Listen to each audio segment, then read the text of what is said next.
Olá, eu sou Douglas Santos, autor da coleção Geografia das Redes, e nesse momento nós vamos fazer uma conversa aqui sobre a primeira unidade, digamos assim, mas uma parte da primeira unidade do primeiro volume, né? Portanto, o nosso objetivo é discutir a maneira como abordar, não é? um único capítulo, que depois eu conto para vocês, mas abordá-lo de tal maneira que realmente a introdução deste nosso aluno no ensino médio, que ele está começando agora, digamos, seus primeiros meses de aula neste ciclo da vida, não é? E que nós estamos introduzindo, na verdade, a discussão da geografia. A ideia de introduzir a geografia nessa fase, ela vai muito no sentido, em primeiro lugar, de fazer uma experiência do que é que significa localizar as coisas. Quer dizer, nós fazemos isso, na verdade, cotidianamente. A gente, claro, sabemos onde estão as nossas casas, a escola e as coisas que a gente faz, os nossos objetos e tudo mais. Mas o que nós não fazemos, do ponto de vista dessa geografia, é olhar para as coisas e começar a pensar qual é a influência que elas têm no contexto geral de construção da nossa vida. Então, neste primeiro ano do ensino médio, a grande ideia é ir construindo um conjunto de exercícios que tenha por objetivo permitir ao aluno, então, amadurecer essa condição, viver essa condição. O capítulo que nós escolhemos é o segundo capítulo da primeira unidade, que fala, então, dos povos que vivem fora da cidade. A escolha tem vários objetivos. O primeiro deles é desmontar um certo preconceito, não é? Que nós costumamos imaginar que o mundo está dividido exclusivamente em cidade e campo. Quem vive fora da cidade vive no campo.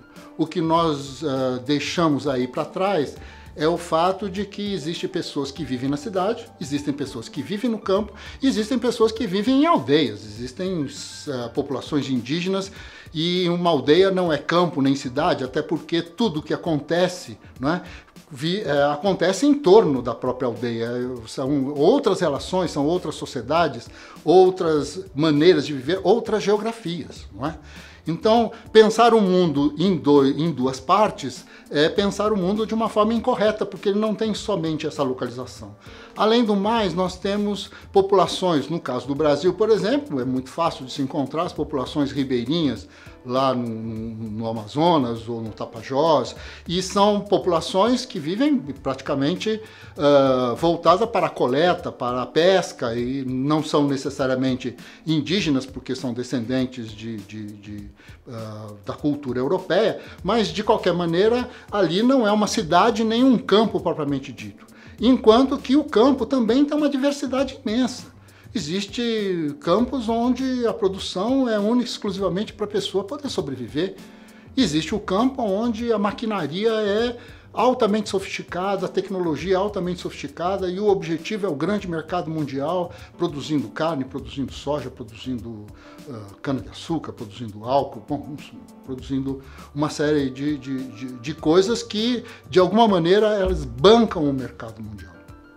Então, o que eu escolhi esse capítulo justamente para poder identificar esta relação, não é? Quer dizer, poder dizer o seguinte, que cada indivíduo, cada grupo de indivíduos, ao viver de uma determinada maneira com os seus parentes, com os seus amigos, com a comunidade, o clã, a tribo, né, do qual pertence, constrói uma geografia diferente. E essa geografia, ela é diferente não só porque as pessoas desejam que ela seja diferente.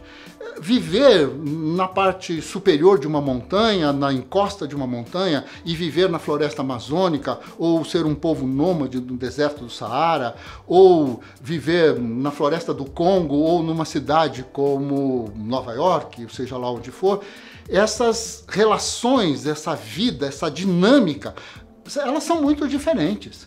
E à medida em que elas são diferentes, elas também se expressam enquanto paisagens diferentes, enquanto ordens diferentes, não é?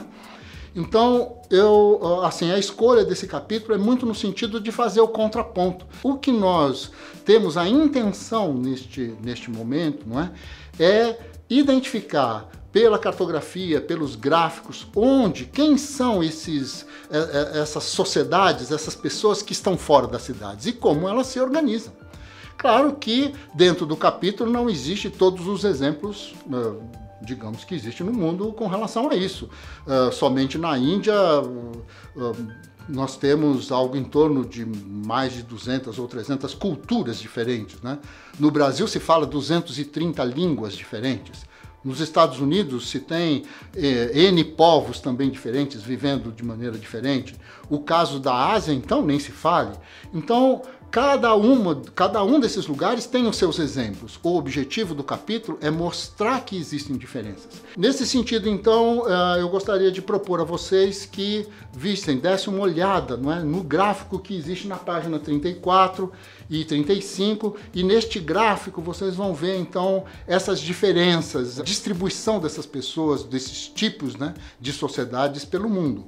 Vale a pena, então, pensar do ponto de vista do aluno na observação desses gráficos, na observação dessas figuras, dessas imagens, com o objetivo de pensar onde é que ele se encontra e onde se encontram as pessoas que ele conhece, os seus antepassados, o que ele imagina que é o mundo, não é? O que ele pensa, digamos assim, inclusive das fantasias que aparecem nos filmes, não é? Em que medida realmente o que aparece no cinema tem a ver com a realidade, não é? Tem a ver com as diferenças de vida das pessoas, não é?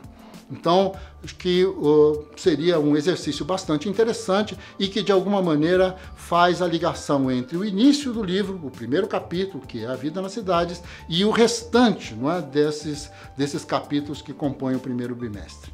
Bom, a princípio é isso. Nos vemos no próximo vídeo.